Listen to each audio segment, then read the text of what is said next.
Morning. So I've got a confession today.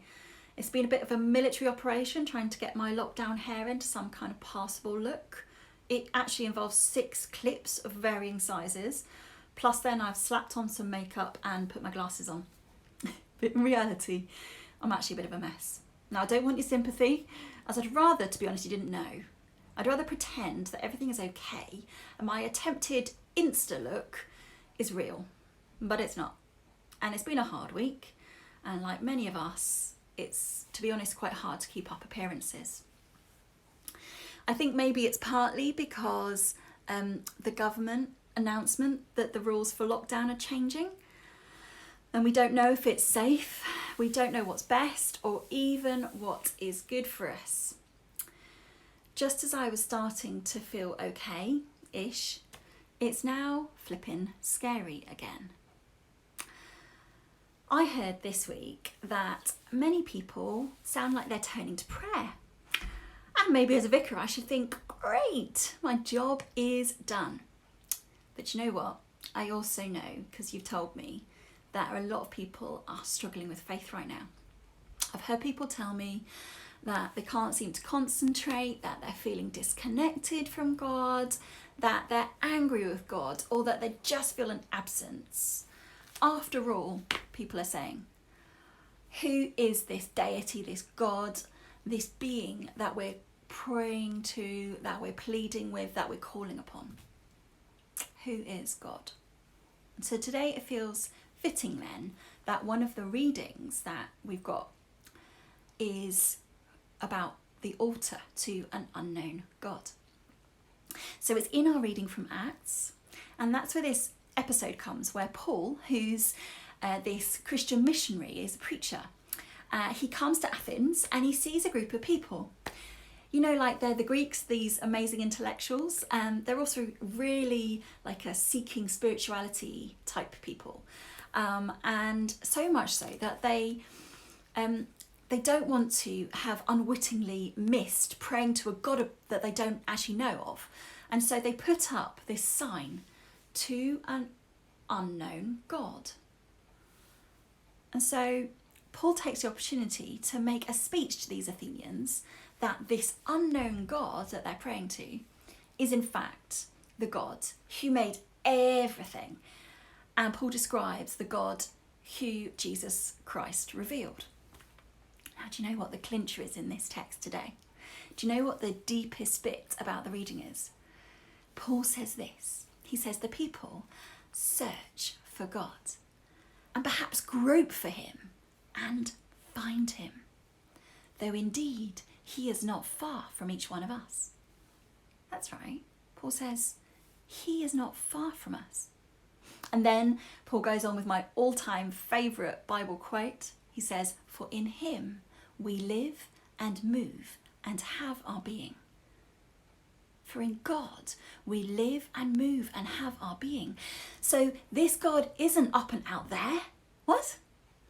And what's more, Paul says, we aren't meant to think that this God is like a precious metal, like gold or silver or a beautiful stone, or even something that we can imagine. No, God is living. In him we live and move and have our being. We are in God. We live and move in God. It's a bit of a mind bender, isn't it? This week, my 2-year-old asked her first ever question. Now she's learning the art of conversation and is trying out the concept of a question. Now her second question was, why babies cry? A pretty normal question. Now you've got to also remember that she's a clergy kid, poor thing. So there is a lot more God talk around the kitchen table than in your average house. So her first question was this, as we ate our cornflakes. Why Jesus go? Why sad day? Why Jesus go? So I explained again that the sad day was when Jesus died on the cross, but then the happy day came and Jesus came alive again, but then he had to leave and go to be with God the Father. A bit of an inadequate answer, isn't it, for a 2-year-old? I think I might have to revisit that again many, many times.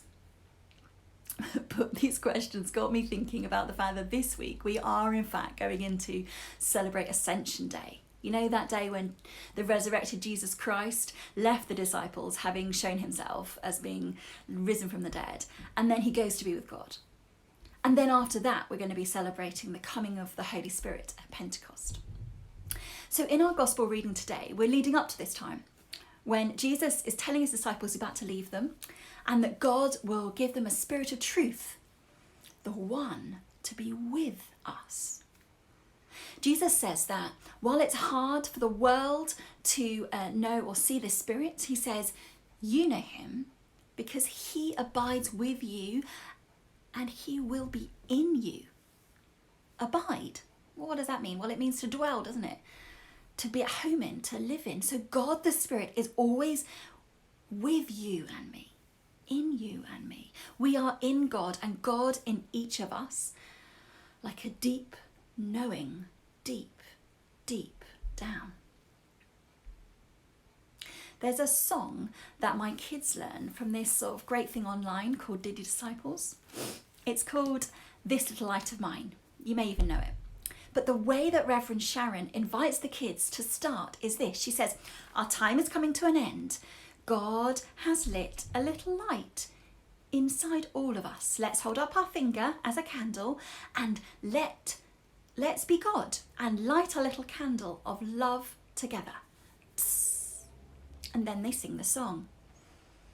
And then the bit that melts my heart every week is at the end. She tells the children, now, let's put our little light of love back in your heart where it belongs. And remember, in all you do today, to let your little light shine. Whatever you are feeling, whether you are seeking an unknown source, the unknown God, or whether the God that you prayed to before now seems unfathomable or unknowable, today there is a glimmer of good news for you and for me. God is not up and out there like a shiny, unreachable, precious statue.